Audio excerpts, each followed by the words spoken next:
Sit down.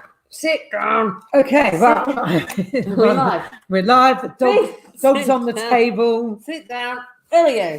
Sit down. Sit Here down. we go. Right, Sit down. sit. Good boy. I'm moving these. That's all the way down. I'm moving these. All the way down. That's it. Stay we go. there. Right, hello everyone. Hi everybody. Is anybody there? Not yet, but Oh, what's the state? right. Woo, well, there we go. The time just creeps up on you on these Thursday evenings. But it is Thursday. It is. Hang on. Is it? It's nearly there. Is it nearly there? Yeah. Are we bang on the money, actually. It's nearly 1 minute past, I'd say. Hold on 1 second. Evening, everybody. Good evening. Good evening. My ears have popped. She's been blowing her nose incessantly. It was like a badly timed need. So yeah, good evening. We are actually really prompt. Right, what's going on? People are late this evening. Good evening. Here we go. Hello, everybody. Kaki and Bob. I hope everyone has their pens and papers at the ready. It is. Luke and Simon, hello, good evening. Evening all. It is 1 minute past 7. Things are getting wrong. Things are going wrong. It's getting slack, isn't it? Slacking. February slackers. But everyone's been doing some research clearly and like cramming, so that's why. True. Okay, so here we go. It is 1 minute past 7. It's Thursday. Yep. It's quiz night. It's quiz night. It's Hannibal's quiz night. Right, let's go. Oh, here's Fiona and crew. Hi, Fiona and Sean. Glad you're ready for this. Pens at the ready. Luke, Freddie is excited to meet Finn. Well, who's Freddie? Freddie, I think I know who. Not Freddie another is. pup. Freddie, is Freddie yours, Luke? I've seen a picture of a little Frenchie, I think, otherwise known as a canapé in puppy form. Hey, Finn. Well, to all those of you who've actually got puppies, then good luck with them. Make sure you get them to puppy school. That's all I say. Tell you, when the summer comes and everyone appears out together, it's going to be carnage. Right then. Okay. Hello, everyone. Hannibal Brown Wines here. I'm Pam. This is Jude. This is Finn. And this evening we are doing a little quizaroo around a couple of wines. But it is just a generic quizzing as well. So feel free to ask questions if you wish for clarification. We'll try to be as succinct as we possibly can. Indeed. But pens at the ready, because there is a little quiz prize at the end of it. But we are actually shouting out to you to please use your honesty at all times. Is it safe? No Googling. Safe? Absolutely no Googling permitted. Quite right. Yeah. And at the end of it, we're going to actually ask you to sort of post the number of questions you got right on the talk thingy. Talk chat. And we're going to wait for you to hit the button. Everybody's going to hit the button at the same time. At the very end. Yeah. So hello. Hi, Suzanne. Hi, Jono and Sue, in fact. And Felicity and Jane. I'm glad everyone's getting there, getting prepared. We won't start quite yet. We'll be there in a minute. What we're going to do is we've got a few kind of, general wine related rounds. And then we're going to do our blind tasting bit. Yeah. And then we'll run through the answers. Yeah. And no cheating, no lying. Yeah. But no dishonesty. For those of you who've got the two wines that we sent out, wine number 1 and wine number 2, feel free to open both of them. Yeah. Compare them and contrast them if you wish. They are not designed to be one's better than the other or anything like that. So the questions are not around about, is this one this or this one that. They are sort of wines in their own right, but do compare them, contrast them to look at acidity levels, to look at ripeness, to look at tannins, structure. Think about all those things. But feel free to have 2 glasses on the go at one time. I'm not holding you back. Just crack them open. And I seem to be on a residue of. Pam's got the wrong thing in her glass, so let's.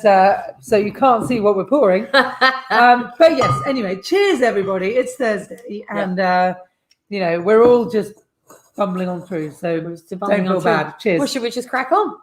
Are we all ready? Yeah, let's go for it. Let's go for it. Felicity and Jane have just said that they've got a new rescue dog as well. Good on you. Well done. Well done. Good luck. Good luck. Okay, here we go. So we're going to go. First round is general General wine if there was- knowledge. if there was a general non-knowledge, or I guess as I would put it, general ignorance. Okay. So pens and papers are ready. And the first question is Go for it. all about bubbly. So who was the original Champagne Charlie? You've got multiple choice here. Was it Prince Charles? Was it Charles Heidsieck? Was it Charles Lafitte? Or was it Charlie Chaplin? Okay. Charles Lafitte. Sorry. Well, they're all Charles, aren't they? I'm English after all. Okay. All right. Question 2. That's first. Question 2. Which Italian region is the source of Marsala? Which Italian region is the source of Marsala? Everybody's heard of Marsala, I'm sure. Marsala wine, yeah. Okay. Oh, hang on, Emma and Tim have just tuned Good in. evening, Latesters. Well done. Do I quickly zoom question 1, or we just keep going? All right, just quickly. Okay, question Very 1. quickly. Question 1. Pen at the ready, Emma and Tim. Who was the original Champagne Charlie? Was it Prince Charles, Charles Heidsieck, Charles Lafitte, or Charlie Chaplin? Okay. And question 2 was, which Italian region is the source of Marsala wine? Which Italian region is the source of Marsala wine? Good evening, all. Bear with us. Right, come on, just grab your pens and paper. It probably very much didn't make if much anybody difference. missed the first couple of questions, we'll go back to it at the end. Right, question 3. We will have to rattle through. Okay, so here we go. California, not a region that we really promote particularly from Hannibal Brown, but we would like to know, expensive. because it's quite expensive, what is the most widely planted white grape variety in California? And now you've got multiple choice here. So listen closely. Is it Chardonnay? Is it Sauvignon Gris? Is it Pinot Grigio? Or is it Viognier? Okay. You put your answers on a piece of paper, Emma and Tim. Write it down. We'll run through the answers at the end. We'll get everyone to add up their points in a very honest and genuine way, and then we'll get everyone to hit the button at the same time to post them on the chat, and we will. We see are the true appealing winner. to your honesty, everybody. Exactly. Right. Question 4. Which wine is released annually on the 3rd Thursday of November? Which wine is released annually on the 3rd Thursday in November? Okay. Got, there you go, black Chicky. Stripes on his Question head. 5. Question 5. Okay, this is a goodie. I've actually got a picture to support this. Let's do it. Let's have a picture. Picture round, everyone. Picture round. Whilst you're thinking about the answer to that one. Problem. Tissue. Okay, so there we go. This is the picture. Let me just get it a bit bigger. Okay. Van Mariani, or Vin Mariani, depending on where you're from. It was a wine, as the picture says, a popular French tonic wine. And this is a little advert for it back in the 1800s, 1860s. What did it contain? Okay. What was it made of? Yeah, what was it made of? What was its secret ingredient? And why was it so popular? Okay. Question 6. How many bottles of Paul Roger champagne did Winston Churchill drink in his lifetime? Now, the answer is according to Winston Churchill. He actually says that this is how many bottles of Paul Roger he consumed. So, how many bottles of Paul Roger champagne did Winston Churchill drink in his lifetime? According to Winston Churchill. Yeah. And no wonder, it's a large number, no wonder Paul Roger now have a wine called Cuvée Winston. Indeed. Yeah. And who wouldn't? Clearly, he was on more than your average Prime Minister's salary. And he was on more on your average bottle a day. Yeah, that's no wonder he was such a big blob. Okay, here we go. Next question. How are we doing? We all all right? Is everyone keeping up? Let us know if you're not. And there's not an awful lot we can do about it, but we will just rattle on through if anyone needs them afterwards. Yeah. So ask a question, anybody, if you're not sure. Yeah, just pop it in the chat. Next question. How many? That's the tiebreaker potential. The tiebreaker. Here we go. So this is a worldwide question. Imagine if you added every single bottle of wine that was consumed across the entire planet in a year, We want to know how many bottles of wine are consumed by the planet Earth per year. Okay, and we'll take it to the nearest million. So don't go crazy on your decimal digits. It's a lot of wine, put it Wine, that way. Surprising, actually. Yeah, but don't worry, there's no shortage. Right, that was question 8. So question 9. Well, actually, sorry, that was yes, question 7. Yeah. Sorry. There we go. So now we're on question 8. This one. What do you call the fear of running out of wine? Oh my God. What do you call the fear of running out of wine? It's a terrible thing. We had it earlier on. We'd run out of white wine. I know. Well, sort of. I panicked. We never truly run out. We never truly run out because you've always got those dodgy bottles that people have left behind that you think, well, we can't throw them away. We should hopefully re-gift them at some point. But okay, question 8. What do you call the fear of running out of wine? Now, this is guessable. Very important. Okay, this is guessable. So, Clarky loves wine number 1. Great. Glad to hear it. Good. Cheers. We're going to talk about wine number 1 in a second, but we'll just get through this last few questions. Yeah. So, Emma, I know what you mean. Nobody wants to run out of wine. It is ironic that we do occasionally, and we always have those desperate measures that are tucked away, some of which we will never go near, right? Like those miniatures left over from something. Okay, here we go. Question number 9. Okay, the shape of the kind of traditional 1920s champagne glass, known as kind of the boob glass, if you like. We want to know.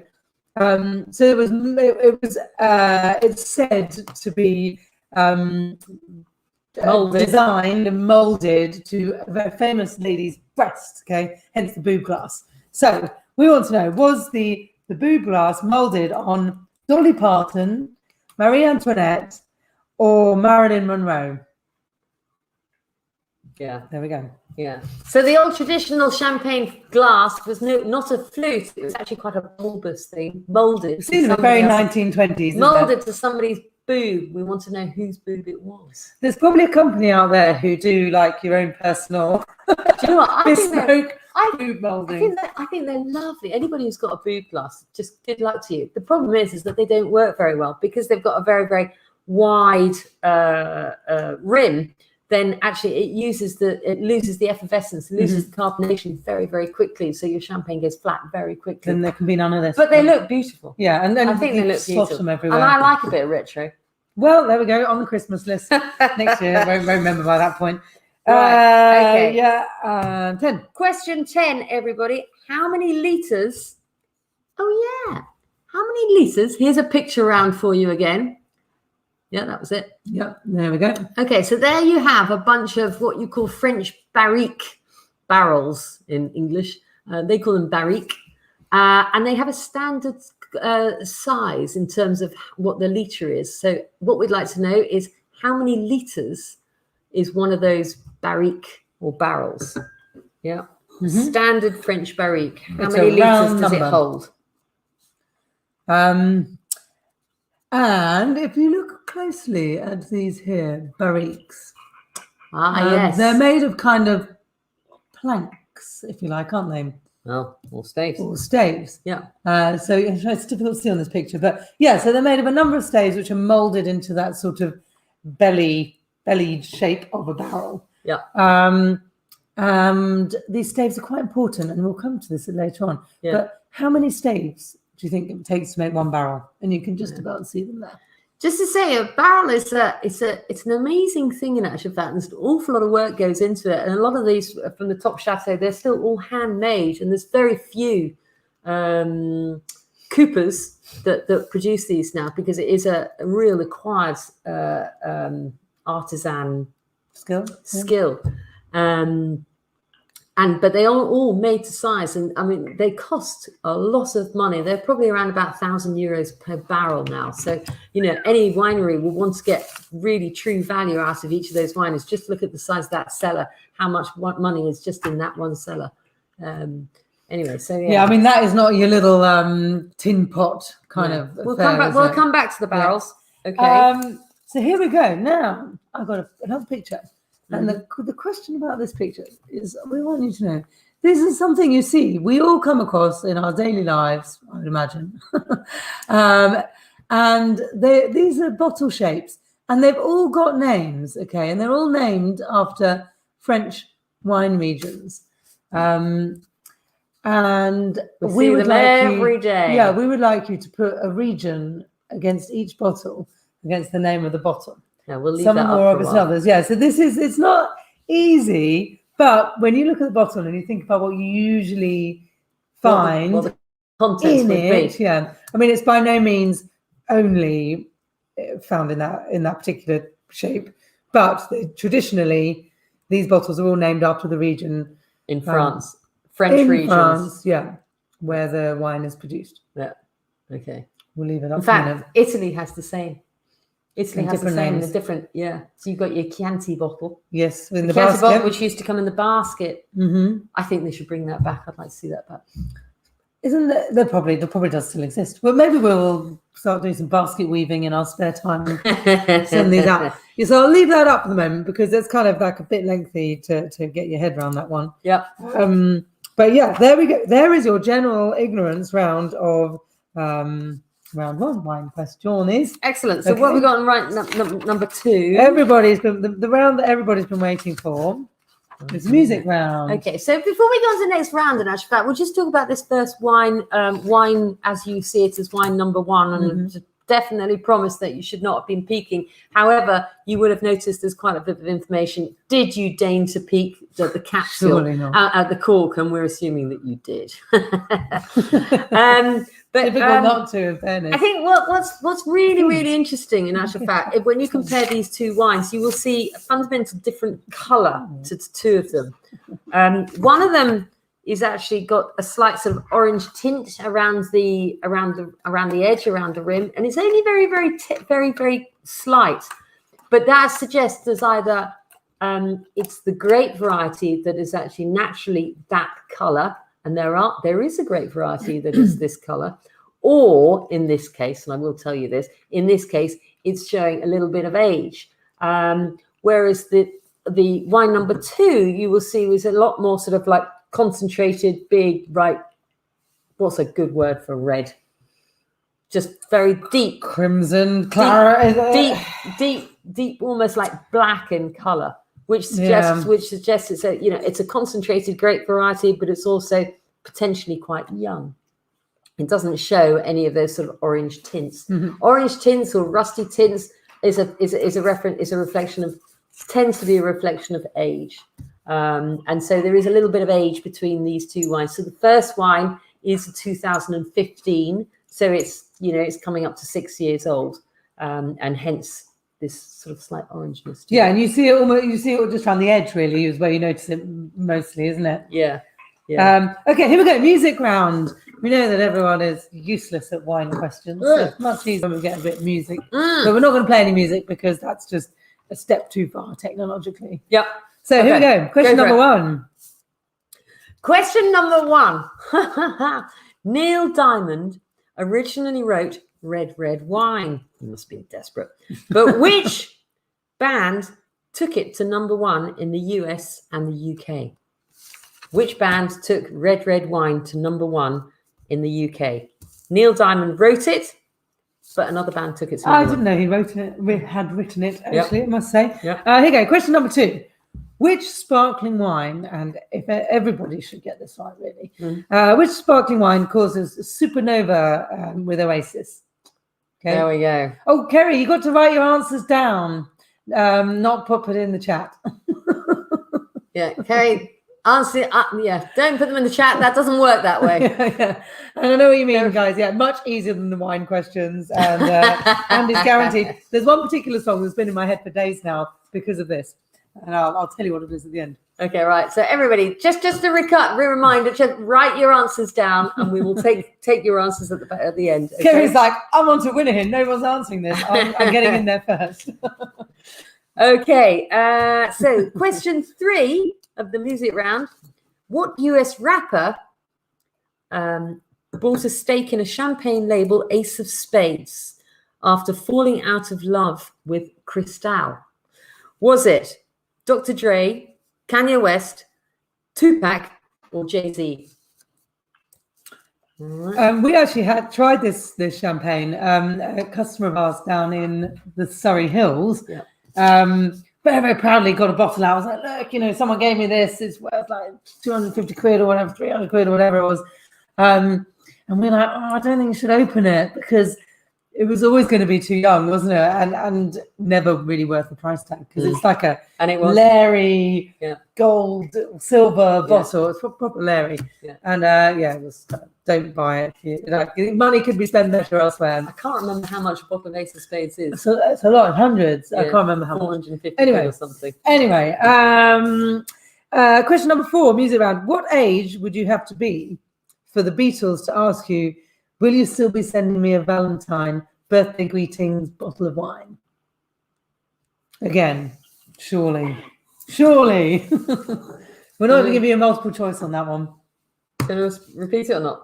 Which age would you have to be for the Beatles to ask you, will you still be sending me a Valentine, birthday greetings, bottle of wine? We're not going to do we're not going to sing any of these questions because it's not the tone deafness is not going to help you at any point. Okay, go 5. Okay, question number 5. Which champagne brand does Killer Queen keep in her what? What's this? Pretty cabinet. In her pretty cabinet. Oh, I guess this is one of the Which champagne brand does Killer Queen keep in her pretty cabinet? Multiple choice: Moët Chandon, Louis Roederer, Mum, or Krug. Which one? This is another song that's got stuck in my head for most of the week. Okay, question 6. Personally, think it's an easy one, but if you know it, you know it. If you don't, you don't. Alanis Morissette's Ironic, which some people think didn't have many ironic statements in, but anyway, in the lyrics, what a black fly gets stuck in her glass of what? Okay. Alanis Morissette's Ironic. It's like a black fly in my. I mean, I know that song really well, but I have no idea about the lyrics. You didn't know that. No idea about the lyrics. I think I might have over-listened to the album at one point. Okay, question number 7. Complete the lyrics from the Eagles Hotel California.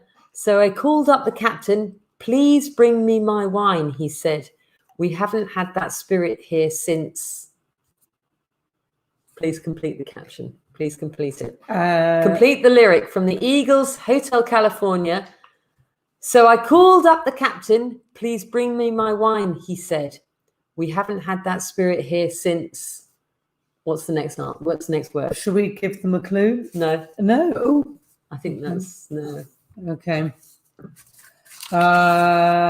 Okay. Here we go. Yeah, it's not ironic, Luke. You're right, but you kind of get the idea. And didn't you do well out of it?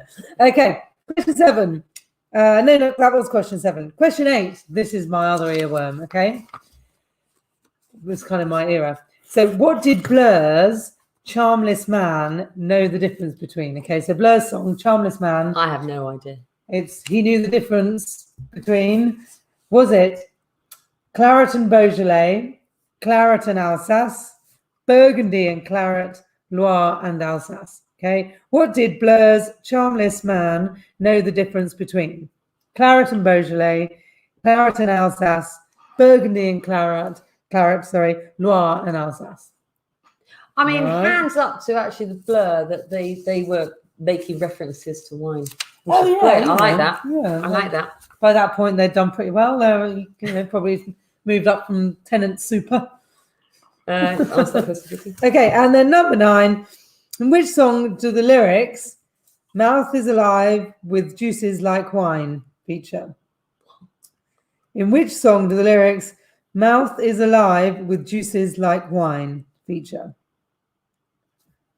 Goodness me. Tricky. I mean, I think if you know it, to sing along. God. Okay, there you go. That is the music round. Emma, Tracy, do you still think it's easy? Okay, cool. But I'm just going to put these bottles up again just because they're there, just in case anyone needed that. Yeah. Okay, shooting along. So do we want to say another few words about the old vino? Yes, actually. Well, I mean, what questions have we got here? We got some more questions here. Yeah, there we have this round, but we've finished with this. So I think we're going to go over to the wine round. Yeah. Okay, let's go with these bottles. So we've wrapped up 2 bottles here. We know that the corks give an awful lot away, but there are 2 really good examples. So they're wines that we wanted to show. So we did say try not to look at the cork, but we actually realised that it's quite difficult when you're trying to aim a corkscrew into something and screw it in and pull it out successfully, and then probably remove the cork to open the next wine. Yeah. So with wine number 1, the first thing you'll notice is it's a cork. It's cork. It's cork. They're both corks with a big date written on top of it. With a big date written on top of it, which is 2015. Mm-hmm. So yeah, it's a 2015 vintage. So shall I just go through the questions? I'm just going to go through the questions. Yeah, let's go. All right. So with this wine in mind, so this is wine number 1. What number 1? Wine number 1. Wine number 1. What I'd like to know is, has it had any age in barrels? Remember the barrels that we were just looking at. Has it been A, aged in barrels? B, has it had some stave, some oak treatment? Or C, has it had no oak whatsoever? Now, remember, the oak element provides an element of sort of vanilla-y sort of flavouring, little bit of enhancement. It adds to the softness. That's what you've got to be thinking about. So do you think this wine has been A, aged in barrels? B, has it had stave, like some form of oak treatment? Or C, has it seen no oak whatsoever, i.e. it's just been aged in stainless steel just tanks? to just to explain the stave thing. So those staves from the barrels, those kind of planks, it's also another way to impart a bit of that woodiness or a bit of the characteristics that wood would. Yeah, because as I said, when we were just looking at those barrels earlier on, as I was saying, one of those barrels costs about €1,000 these days. It's a huge investment for any winery, but particularly the smaller wineries, maybe they can't afford that. So actually they just use wood that doesn't necessarily need to be in a barrel, and they literally just like floats the staves, float sort of timber, if you like, timber around in the juice, which effectively does the same thing and just imparts some of those wood characteristics. So in a very controlled way. So if it was aged in barrel, you're going to see really big oaky characteristics. You're going to get those tannins and quite a big impact from the oak. Yeah. With staves, you will have lesser so. Yeah. And then if it's in stainless steel, then it won't be oaky at all. So taste the wine, give it a swirl, give it a big squish around your mouth and decide how oaky is my wine. Yeah. And then there is your decision-making tool right there. Okay. So then question number 2, as I said, we know that this is wine number 1. It's a 2015 vintage. But how long was it aged for before it was bottled? So remember, was it aged in a barrel? Was it aged in a stainless steel tank before it was bottled? Was it aged for 12 months, 15 months, or 18 months? A, 12 months, B, 15 months, or C, 18 months? Yeah, before bottling and then released onto the market. 33.3% chance of getting that one. So that whole idea of actually aging is just to sort of mellow everything. Imagine when a wine is literally just recently fermented. We talked about Beaujolais Nouveau earlier on. A recently fermented wine is really quite like, oh, it's tight and it's kind of like, oh, it's like, a newborn baby. It needs to be subdued. It needs to be like calmed down, which is what all this of aging is all about. So question 2 is, how long was this wine aged for before bottling? 12 months, 15 months, or 18 months? Okay. ABC. Cool. So it's primarily made from two grape varieties, this wine.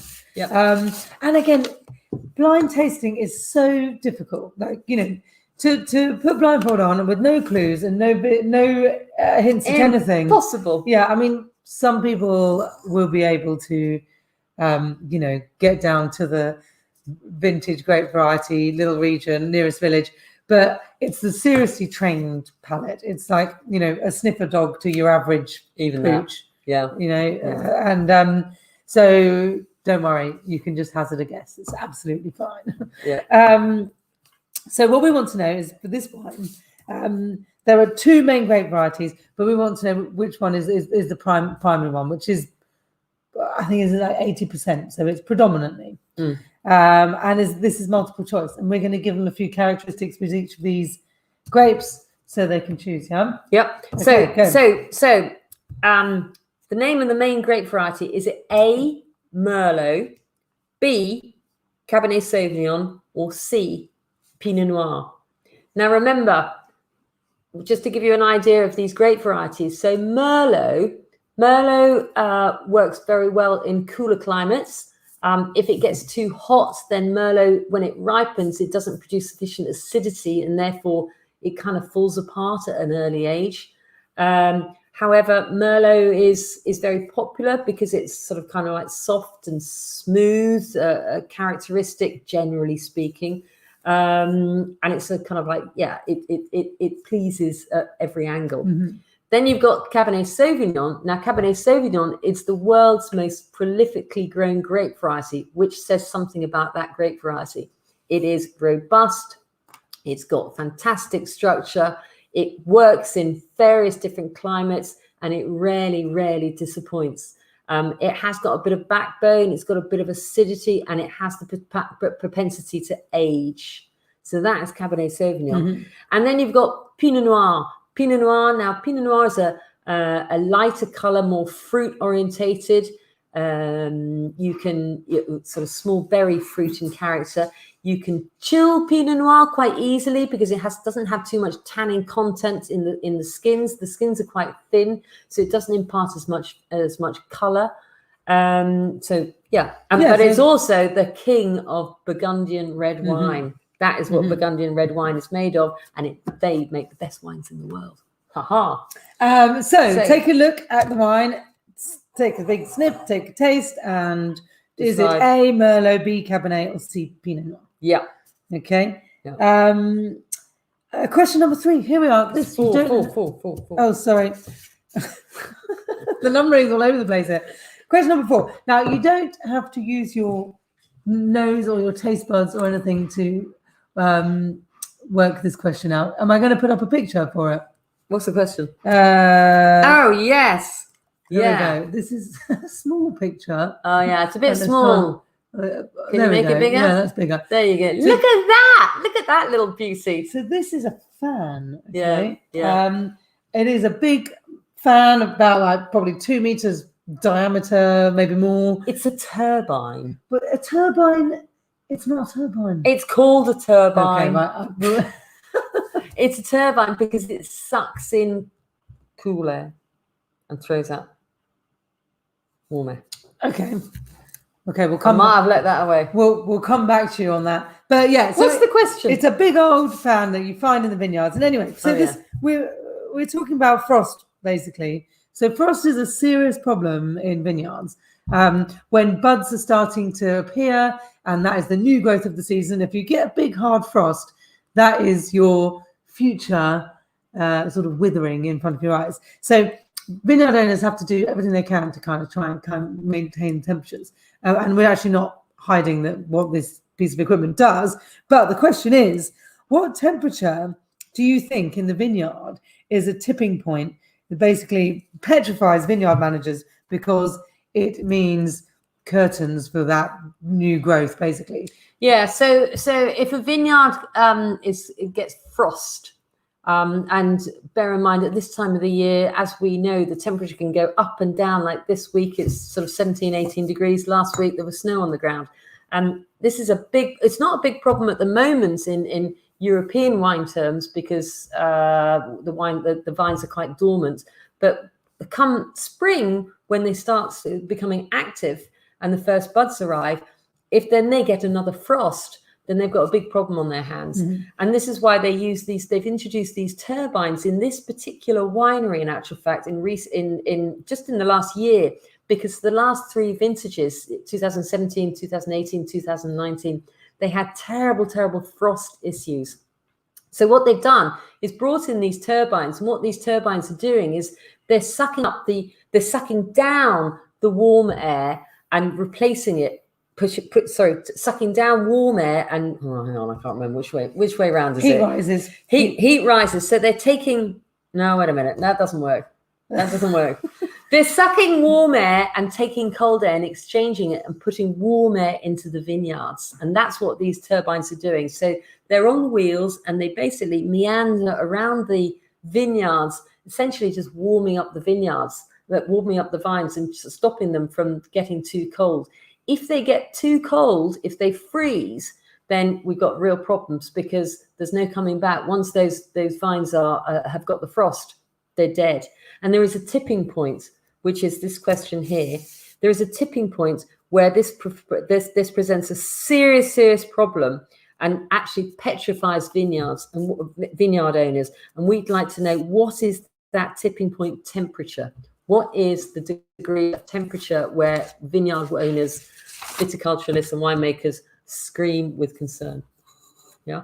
Okay. Right. We got there eventually. Okay. Yeah. Well done. So now is quite a good time to open wine number 2 to compare and contrast. But before you do, if they haven't already, which they should have done. Yeah. You should be comparing and contrasting the whole way along, following Pam's orders. Yeah. So we're going to talk a little bit about alcohol content of the wines. Now, again, that is a very difficult thing to guess at, because if a wine is produced really well and everything's in balance, then you shouldn't really notice the alcohol. You shouldn't be even a thought. If a wine is slightly out of balance, then you would notice it. So especially on this higher level. So if you've got a wine that's 14.5% alcohol and it's actually not got a huge amount of fruit and quality to support that alcohol, you'll be like, whew, that tastes boozy. You can feel it going down. Yeah, and it'll burn. But if you've got everything in balance, it won't be so obvious. So we do want you to take a stab at the alcohol in percentage of these two wines. Is that a question? No. Well, yes, ongoing. Do they need to write that down then? Should we ask the question? Well, I'm looking at your... no, not necessarily. Just think about it. All right, just think about it. Don't write it down. Yeah, we'll ask a question about it at the end. Okay. But winemakers can actually round up or down the ABV that they put on the label, the alcohol volume they put on the label. Yeah. So if a wine is, well, I'm not going to tell you because I'm going to ask you what the tolerance is. Yeah. But if they wanted their wine to appear at 12.5%, it doesn't have to be exactly that. It can be, a bit of a tolerance either side, and they can round it whichever way they want. Yeah. Up if they want it to appear like it has more, or down if they want to appear like it has less. Yeah. And what we want to know is, what is that tolerance? Is it 0.25%, 0.25%? Is it 0.5%, or is it a whole percentage that they can round? 0.75. Oh, sorry, 0.75% that they can round up or down according to how they want to display the ABV on their wine. Yeah. So this little dinky bottle of Sauvignon Blanc, it stipulates 12.5%, but there's a tolerance, so the winemakers can actually go down or up. And what we want to know is, what is that accepted tolerance? A, 0.25, B, 0.5%, or C, 0.75%. Okay. Sorry. Right. Just talking about this wine number 2. So this is kind of interesting in actual fact, because the grape variety in this particular wine is always, it's a late ripening grape variety. It's very, very deep.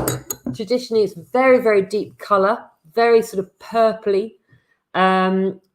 This particular wine has relatively low acidity, but fantastic sort of integrated tannins, soft tannins, and a lot of ripeness. Now that suggests all of that. If it's low acidity, remember, then that might be that actually the temperature or the climate was actually quite warm and the grapes couldn't produce very much acidity. But that also equally means that the tannins aren't too green and austere. They're kind of quite nice and soft and integrated, so they don't bite. And this wine it's got sort of a gentleness to it. So the question that we've got in actual fact is that the grape variety is made from an ancient French grape variety. It's known for its spicy notes. Think about sweet tobacco, cinnamon, earthiness, that sort of stuff. Green bell peppers, that kind of thing. But here's the question. The winemaker himself characterizes the nose of this wine, the aromas of this wine, with a particular herb. Is it A, mint, B, lavender, or C, thyme? So give it a good swirl. Swirling is of the of? utmost importance in getting the aromas from your wine. Give it a good swirl, stick your nose in there and really think about this. It's not an absolute science. However, there certainly are certain chemical compounds that make wines take on these characteristics. And the options are mint, A, lavender, or thyme. This is coming straight from the winemaker himself. This is how he is characterizing the wine. So A, mint, B, lavender, or C, thyme. One thing we often get asked when we're doing tastings is people say, well, people say it's blackberries. They're blackberries. Does that mean they're actually blackberries in the wine? And it sounds like a stupid question. I know. And a lot of people think there are because that's how, unfortunately, wine speak is. But of course, there are no blackberries in there. But the same when it comes to like peppers or even herbs. The herbs don't necessarily have to be growing next to the vines for the wine to have those characteristics. No. Yet, sometimes that does pass it on, doesn't it? So it's so blooming complicated. Yeah.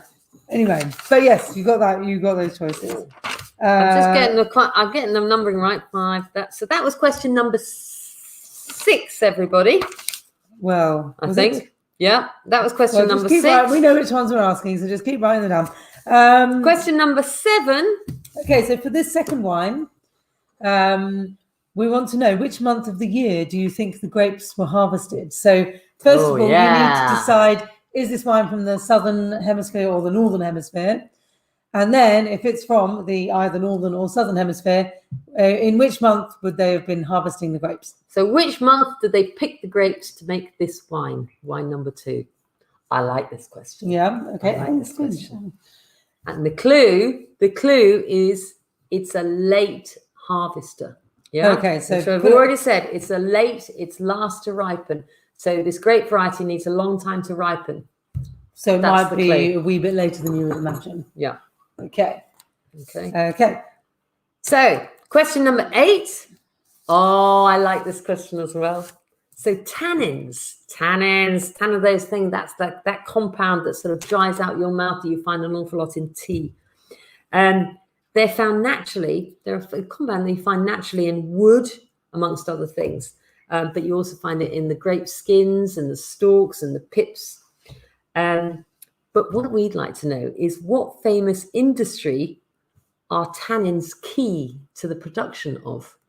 What famous industry, massive industry, are tannins key to the production of? Okay. These two, yeah. Okay, now we've got 2 more questions and then we're going to rattle through the answers because we're conscious of time. I mean, it takes so long to get through these things. Yeah. Okay, so there might be a few giveaways. You might have, you might have, put on your deer stalker and magnifying glass and got to the bottom of this without just tasting it. But we would like to know which country each of these wines is from. Yes. Okay. Yeah. So what are the origins of these 2 wines? Yeah. Yeah, exactly. Okay. Name the country. Wine 1, wine 2. Okay. Nicole Valentine, it's just popped in. And hello, Nicole Valentine. 8. Sorry, no, it did start at 7. 7, you're an hour late, Nicole. This will be on our YouTube channel and our Facebook page for catch up. So you could tune out now, not hear any of the answers, and then have a good shot at it. And what you could do is email us your score in an hour's time. In an hour or so's time, and we'll let you know how we're getting on. How you get on, okay? Yeah, no, just to remind everybody that all of these lockdown lives are recorded. They're all available on YouTube at any time. So if you miss something, you want to go back, you can go back and listen to them again at any point. So yeah, Nicole, don't worry about it. Just listen to us. Click onto it as soon as we finish, and we won't be very long. And then you've got another hour, and we won't do anything until we've got your answers in. No winners announced. Okay, remember, no cheating, Nicole. Nicole has every opportunity now. Right, and question 10 of this particular round: which of these two wines has the most alcohol in it? So the things thinking about the alcohol ABVs. Which one has the most alcohol? And again, as we said, it's quite difficult, but like with any quiz, take a random punt in the dark. Yeah, I think actually by comparison, though, if you compare these two wines, they are quite different. They're considerably different. Yeah, stylistically. Yeah. Yeah. Okay. Well, I don't know. Well, look, if everyone's still with us, we do have a film round. It's 45. And I'm going to rattle through it really quickly. Right. Okay. Because we know how difficult the wine questions are. So here we go. Film round, everybody. Question number 1. Everybody should know the answer to this. What wine does Hannibal Lecter drink with a census taker's liver in Silence of the Lambs? Okay, we're not even going to hang around on this. I mean, we get so many Hannibal Lecter comments you wouldn't believe.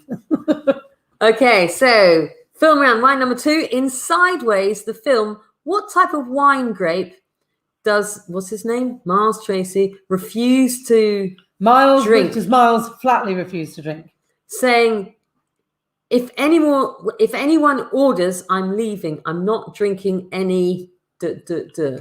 So in Sideways, which grape variety did he refuse to drink? I've not seen Sideways. Pam won't let me watch it because she says it's awful. It's a shockingly bad film. In what year and what film did Question 3.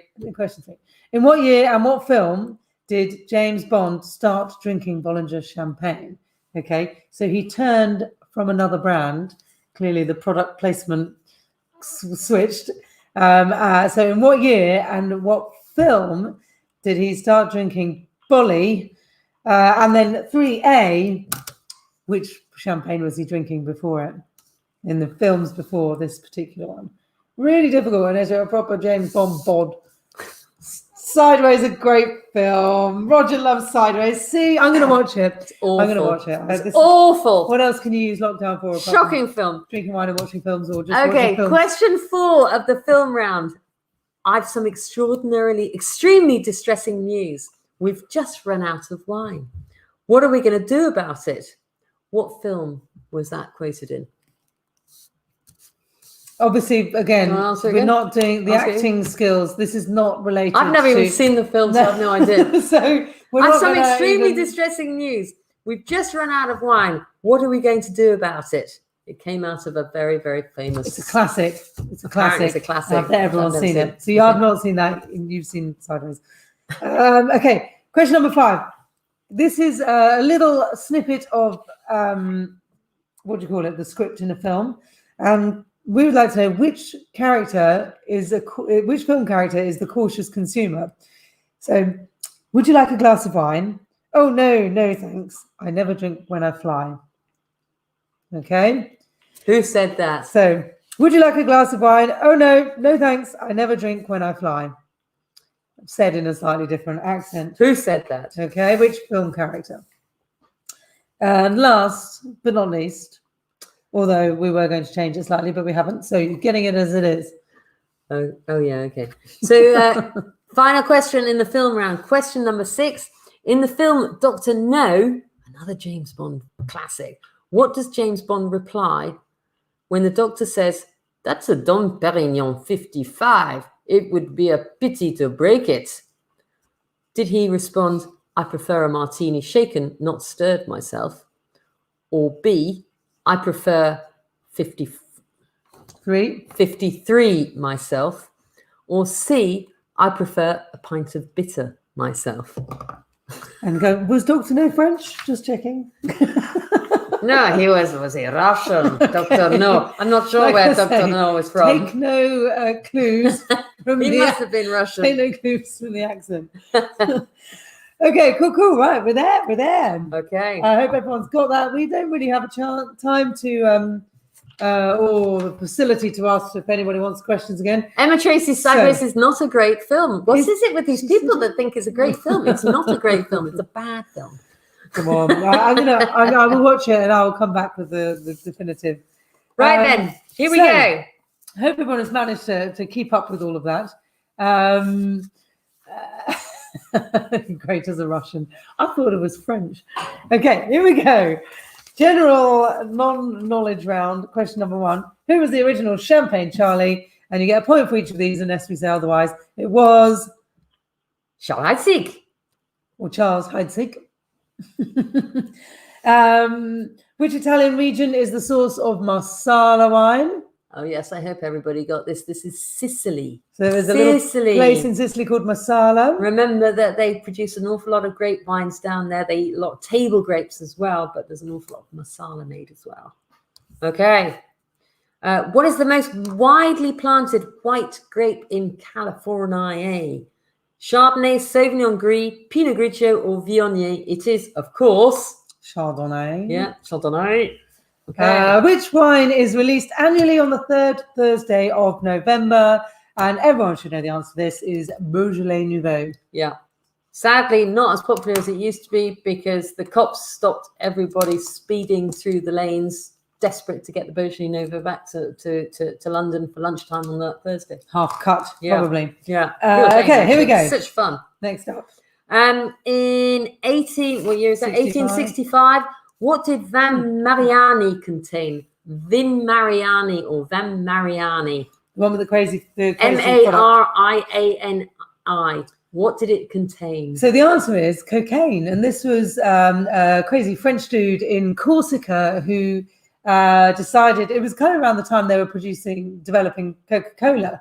And he'd taken Bordeaux wine and popped coca leaves in the bottle, and the sort of natural ethanol from the alcohol produced from the alcohol in the wine broke down the coca leaves, and there you have a bonkers bottle of red wine. Competing directly with Coca-Cola. Competing with Coca-Cola, yeah. So cocaine is the answer we're looking for. Interesting. Mm-hmm. Takes a Corsican to do that. Love it. That's great.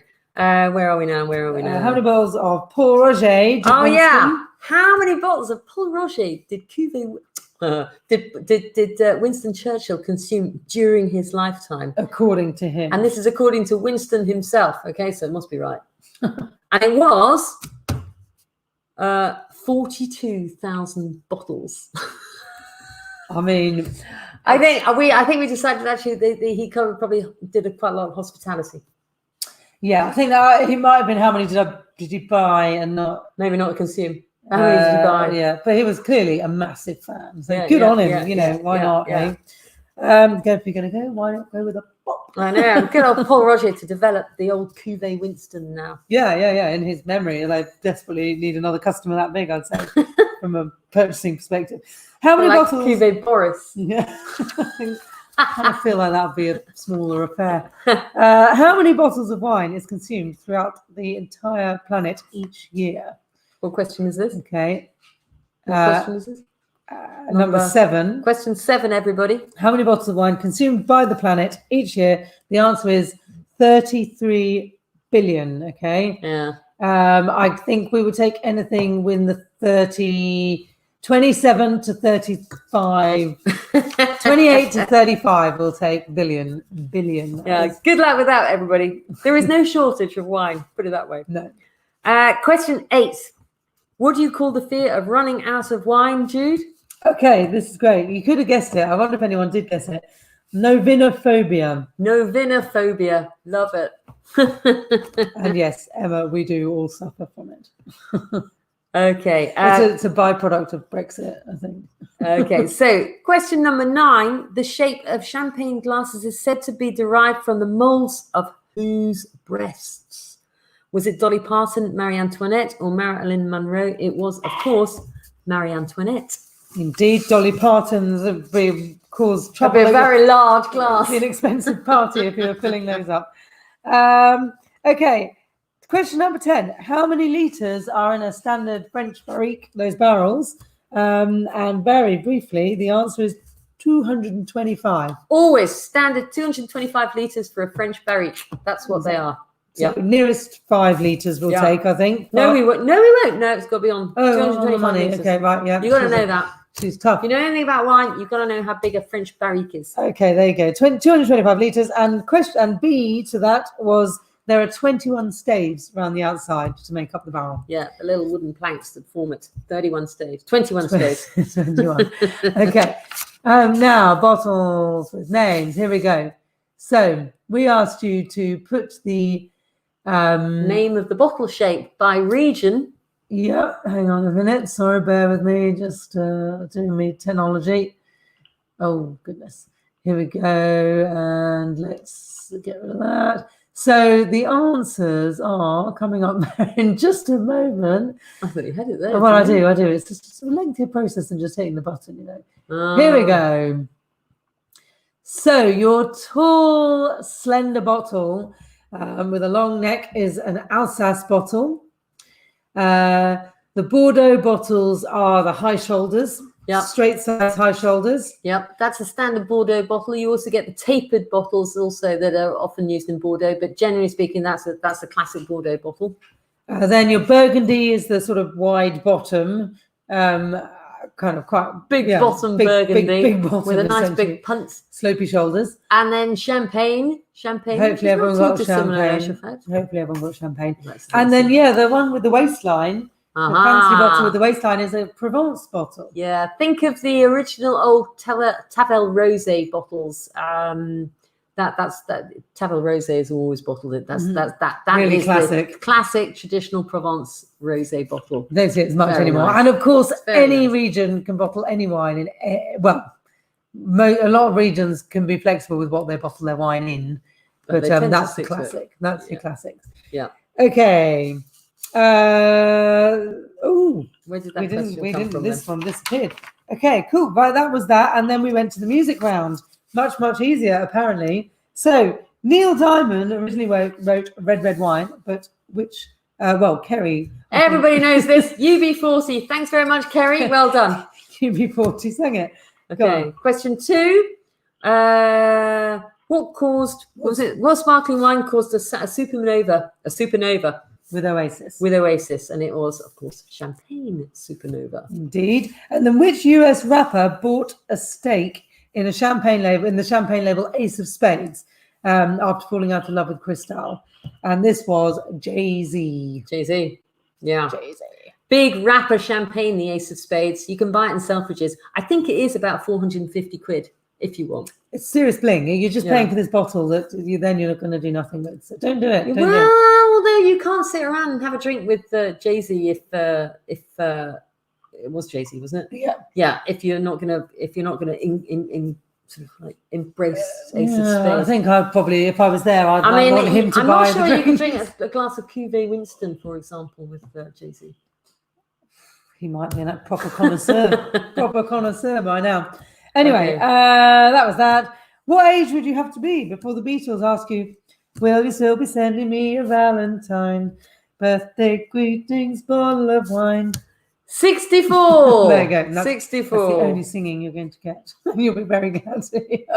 Okay, question 5. Which champagne brand does Killer Queen keep in her pretty cabinet? And it was Moët & Chandon.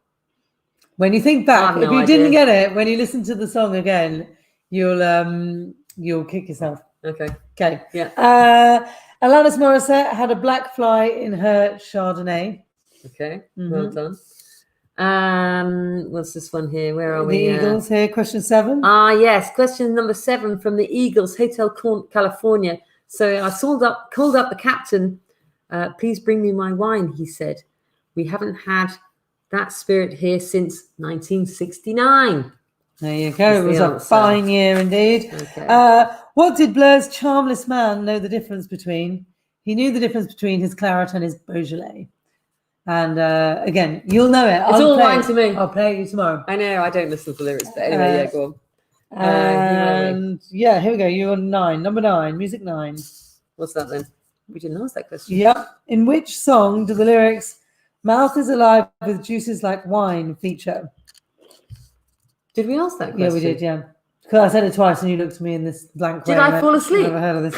Okay, it's Duran Duran, Hungry Like a Wolf. Okay. The camera switches off when it's something that doesn't interest her. Okay, here we go. Round we go. Right, here we are. Back to wine number 1. Still concealed, I hope. Keep them concealed for a moment. Okay, so question number 1 was, has this wine been A, aged in barrels, B, had some oak stave treatment, or C, no oak whatsoever? And the answer is it actually has had part under oak staves. So B, oak stave treatment. All right, so it wasn't aged in barrels, it just had the stave treatment. Okay. Yes, very good. Sorry, I've just seen a couple of questions that we just need to clarify. I love that Emma got 100% on the music round. Good job. Well done. You even got the one. I'm amazed. Luke, question 12 is 5. Yes. Yeah. Hang on. What was question 12? Oh, yes. One point for each bottle. Yeah, you get 1 point for each bottle. Thank you for checking. Okay. Okay. Right. Sorry about that. Back in the room. So yeah, no mystery. The wine number 1 was 2015 vintage, as you can see with the cork. But we'd like to know how long it was aged before it was bottled. So your choices were 12 months, 15 months, or 18 months. And the answer? 18 months. So C, 18 months. So the wine was actually basically, it was fermented. And once it was fermented, it was left on its lees. So the lees is the excess residual yeast, if you want, and all the bits and pieces, the pips and the skins, anything else that's left. It was left on those lees for a couple of months and then racked into a different stainless steel container and then actually had some wood treatment. And all that process took about 18 months. Mm-hmm. So that's why you got the kind of richness and unctuousness. Oh, yeah, actually, it took 18 months and then it was bottled and then it was aged again for another 3 months in bottle before it was released onto the market. And the reason why they do that is to prevent bottle shock, because when wines just go into the bottles initially, they literally just shut down, and there's no point in releasing them at that point because they don't taste of anything at all. Mm-hmm. Okay. And also, just going back to the staves, there's oak, but it's not too overpowering. And if they'd been aged in big new oak barrels, you'd be quite vanilla-y even at this age. Okay. So there are 2 grape varieties in this wine. But the main grape variety is Merlot. Merlot. It's I think it's about 85% Merlot. And the key with the Merlot is that softness, that real softness, not very high acidity. Although having said that, it's not too bad acidity, but it just gives this sort of smoothness, easygoing. Mm-hmm. Okay. Frost. What is the petrifying temperature? Oh, yeah. So if the vines get the frost, -4 degrees is what we were looking for. That was the answer. -4. And what happens? -2 degrees, -4, it's curtains. So this is the reason why that's why we showed you those turbines, and those turbines are basically exchanging cold air for warm air to desperately try to do their thing to stop those vines getting too cold. Because if they do get the frost and they get too cold, it's the end of the line. It's and they've had 3 previous vintages where they've lost so many vines and not been able to produce any wine. You often see fires planted between the vines, don't you? And We've got a picture of that. We do. We'll get that up in a minute. Okay. Okay. Here we go. So yeah, the alcohol. We asked you to think about the alcohol on these wines, and pointed out that winemakers have a little bit of artistic license when it comes to actually stating what the alcohol level is in their wine. And we want to know what the rounding tolerance was. So is it? It's B. B. Thank you. It was B. It's 0.5%. So if your wine states 12.5%, then it could be 13 or it could be 12. That's the tolerance level. You are permitted to go one way or the other by 0.5%. So it just depends. If the winemaker wants, and probably if from a cooler region where they struggle more to get ripeness, then they probably want to put it up. They'll go up, and then vice versa at the top end. Yeah, if you've got a 15% alcohol wine, then you can take it down to 14.5% on the label, and that is very, very important. Controversial. I'm not sure I'd buy a 15% bottle of wine. I would buy 14.5%. Yeah, there you go. Luke's made a point. So, when we're talking about these cold temperatures, the vines have barely started growing again, because once the growing season happens, you can't grow vines if you haven't got a daytime temperature of at least high teens, right? No, but the frosts can appear in April, May, and that's the problem when the vines they are already beginning to sort of they're in bud, they're blossoming, boom, boom, but no boom. fruit yet. And then and then May or possibly even June, sometimes you get frosts, and that is a big problem. It's a scary time. Stunts the whole thing. Yeah. Okay. Here. Yep. Okay, so question number 6. Yeah, so we're on to wine 2 now, right? Yeah. And we were looking at how did the winemaker characterize the wine? Yeah, so did the winemaker characterize it with mint, lavender, or thyme? And the answer is B, lavender. Lavender. And maybe you'll get that now if you give it a good swirl and get your nose in there. Yeah. Except that's the other one. That's the wrong one. You're on the wrong one. I'm not going to get it. This is wine number 1. So yeah, this is how the winemaker exactly characterizes his wine. He calls it. It says it's got a nose of lavender. Question number 7. What month of the year do you think the grapes were harvested? This is an interesting one. So in this wine, so this is wine number 2 we're talking about. The cork might have given away, but let me just keep thinking about that. I'm just going to see if I have one here. Okay. Well, should I tell them when it was? Yeah, tell them. Okay. Okay. It was April. April when the grapes were harvested. So that tells you instantly that this is a Southern Hemisphere wine. So the cork, Finn loves the cork. The cork didn't give away too much, but if you know which winery that is, which is a winery who we've been working with for quite a long time, then it would have given you a clue. Yeah, CDV. Chilean wine. Sits it. Question number 8. Tannins are a compound found naturally in wood. What famous industry are they key to the production of? And the answer to that is leather. So think about a tannery. It all comes from the tannins that actually create, or they sort of they create a natural barrier on the leather to help create leather. That's where it comes from. And is it to do with the colouring as the dyeing as well? I thought tanneries were also dyeing. Well, tanneries do dye, but that's nothing to do with it. Well, the tannins will give some colour, but not really. That's not what they're there for. Okay. They kind of like they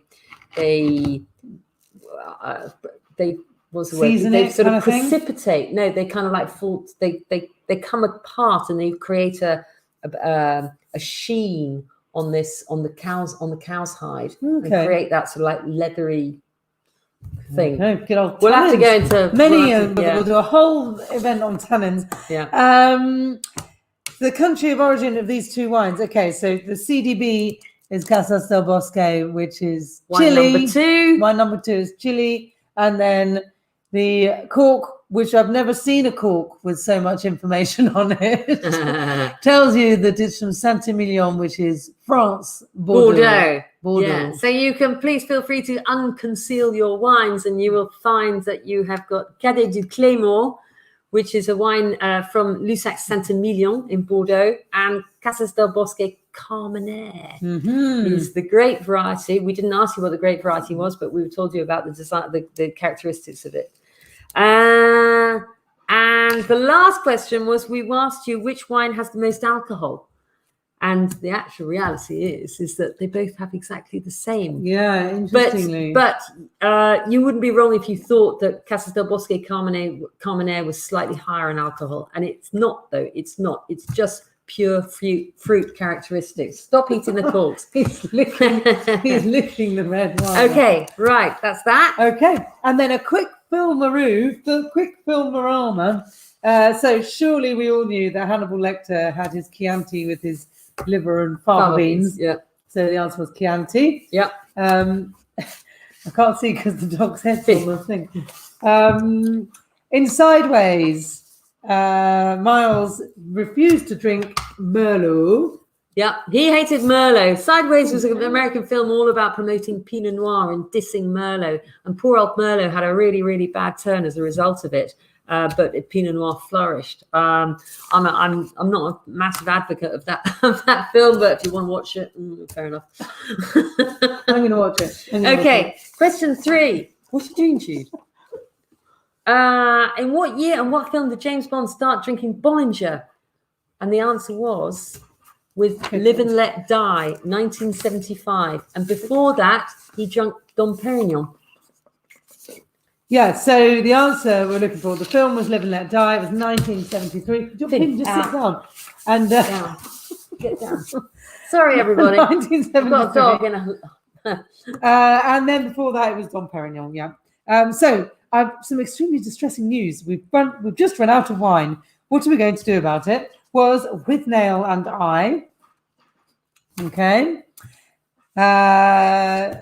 Yep. Question 5. Which film character was cautious who consumer. said this? Would you like a glass of wine? Oh, no, thanks. I never drink wine when I fly. It was, of course, Superman. Superman, indeed. And then very finally, in the film Dr. No, James Bond, Finn, just sit down. James Bond replied to the doctor. The doctor said, that's a Dom Perignon 55. It would be a pity to break it. And James Bond said, I prefer a 53 myself. Yes. Smarty pants. Yes, smarty pants. So that is it. Okay, there we go, guys. So I'll add up your score. Okay, and what we want you to do is everyone just to get their scores together and write it ready in your comment box. And then when we tell you 5 seconds. Yeah, when we tell you, we'll get everyone to hit enter at the same time. And then there will be no cheating, apart from the cheating that's been done to get to this point, which we're sure you wouldn't have done. Right, so just a little word also about the 2 wines. So actually, they are quite different. So there's the Caddy Di Claymore, which is from Chateau Di Claymore in Lucette-Saint-Emilion. It is a 2015 vintage, and that was the giveaway of the, not that we asked you what the vintage was, but the giveaway of the age is actually in the colour initially. That you see this slight orangey hues to it. Predominantly Merlot, because that's what you always find in Saint-Emilion, Lucette-Saint-Emilion. It is predominantly Merlot down there, with a little bit of Cabernet in it, and possibly a bit of Tannis, I forget, but it's majority of Merlot. And then compared to Carmenere, which is traditionally an old Bordeaux grape variety too, but lesser used these days and is thriving now in Chile, where they produce it organically, or they farm it organically. Winery of the Year 2 years in a row. They make fabulous Cabernet Sauvignon as well, and they all about the purity. So this is 100% Carmenere.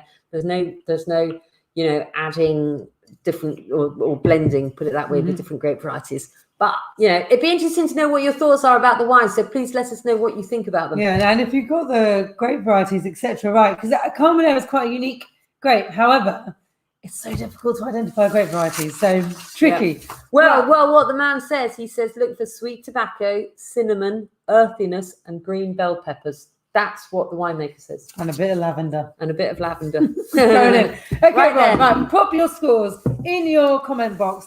And on the count of 3, I would like you all to hit enter. Okay. Ready, everybody? Ready, everybody? Here we go. Okay. 1, 2, 3, go. Hit enter. Here we go. I can't remember what it's out of, but we'll work it out. We will get the winning bottle through to our... They're still counting. Lucky recipient. Well, this has got to get through the airwaves and here we go. Around the country. Here we go. Here they come. Here they come. So I'll try and write this down as I go. Keeper 20. Very good. I can't see what Clark is. Clark's put. 17 from Bob and Clarky. Well done. Oh, very good. Suzanne, 11. Not bad. It's tricky. Fizz, 18. Wow, nice one. Woo-hoo. Good stuff. Well, this is some good scoring, actually. I think even double figures I'd be quite proud of, to be honest. Anybody else? Like Emma, I did quite well on the music. Only the music and film. Oh, okay, yeah. Simon, how did you get on? Stephen Wilcock. Heather, 23. Well done. Simon's on for half. Oh, nice one. Yeah. Heather on 23. Stephen Wilcock, 20. Okay, will it keep them coming? Say that again, Simon. That's a very good question. Good. Oh, good. Well, I hope everybody enjoyed it. If everybody enjoyed it, give us a thumbs up because we may well do another quiz. If we do, we'll definitely hone it. Indeed, yeah. Because this was just a little experiment to see how it would go. But if you enjoyed it, then we'll quite happily do another one with different wines. And if you've got any suggestions as to how to improve it, please let us know because we're not natural quiz masters. Indeed, gosh, yeah. But as you can see, then somebody else is already going on and watching our YouTube now. And so we will let you know what the answer or who the winners are in a couple of hours time. Well, once we've had the final score come in. So, but keep the answers coming pretty through. Incredible scores, actually. I mean, Luke and Simon 31 is like ridiculous, but well done, very good. And Did Heather, we have 31 questions? Yeah, we'll go back and count that. Heather, brilliant effort, close behind, really. Oh, well done, everybody! Fantastic. Thank you for taking part. Excellent. Glad you guys got involved. Glad you got some good results because it's so difficult, this sort of thing. But we will give you a shout back, maybe let's say in 24 hours' time. There will be a drum roll. Finally confirm the winner because Nicole might well come back, Luke and Simon, with a 32 and pip you once she's watched this for live. The 5 bottles, if you got them right, then that is a bit of a bonus. But hey, look, it's a bit of fun. It's something different. Next week, we're going to be doing the Evolution wines from Oregon. Yeah. It's all about the revolution of evolution. And we think we're going to have a little celebration of Chardonnay the following week. Chardonnay, yes. But we're really good. You are going to love it. The following week, we're going to talk about Chardonnay. We're not going to muck about and stop talking about Chardonnay. We're going to really drive the point home about why Chardonnay is the best white grape variety in the world. And there's going to be some amazing canapes to come with that because Chardonnay's got so much it can go with. And it might well get around those. It's misunderstood. Poor old Chardonnay. Indeed. So thank you everyone for your attention. Yeah, gone on a bit longer than usual, but there was a lot of questions. I know. They all got something to say now. I know. But we will catch you all next week. In the meantime, give us a shout if there's any questions or any suggestions or requests. And hope you enjoyed it. And remember, HannibalBrown.com. Share it with your friends. The more, the merrier. Cheers, everybody. See you next week. Bye. Bye. Bye. Thank you very much. Bye, Simon. Bye, Simon. Did you want to come and have a look at the Echo